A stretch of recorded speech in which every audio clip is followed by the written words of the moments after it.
ایک بادشاہ کو جنگل میں سفر کرتے سانپ نے ڈس لیا۔ شاہی طبیب اپنی تمام تر کوششوں کے باوجود زہر کو جب بادشاہ کے جسم میں پھیلنے سے نہ روک پایا تو زاروں قطار رونے لگا۔ اتنے میں ایک درویش سا شخص وہاں آیا۔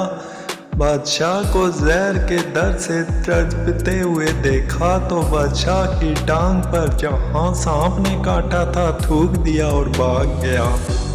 بادشاہ کے سارے ساتھی بادشاہ کی فکر میں تھے، اس لیے دیوانے کی حرکت پر کوئی بھی درویش کے پیچھے اسے گرفتار کرنے نہ گیا۔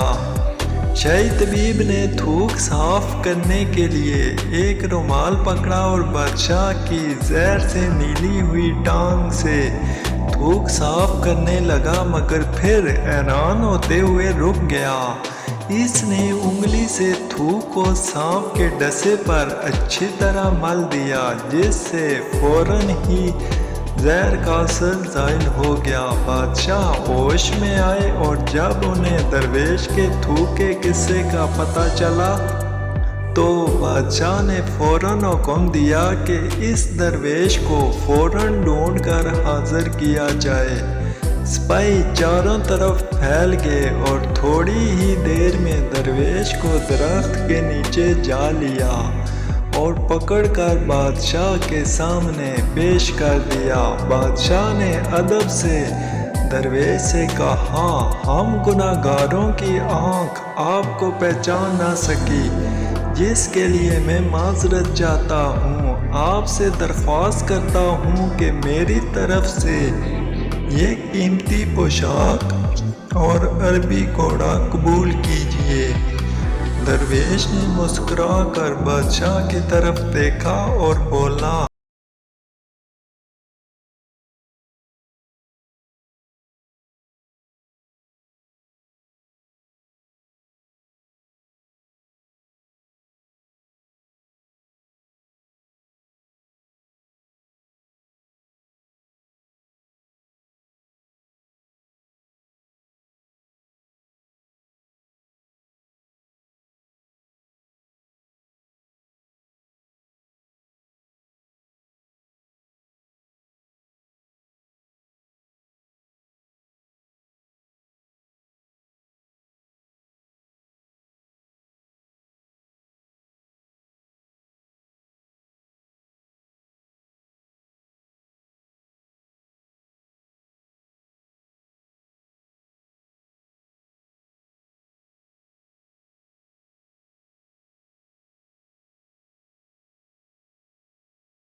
اچھی لگے تو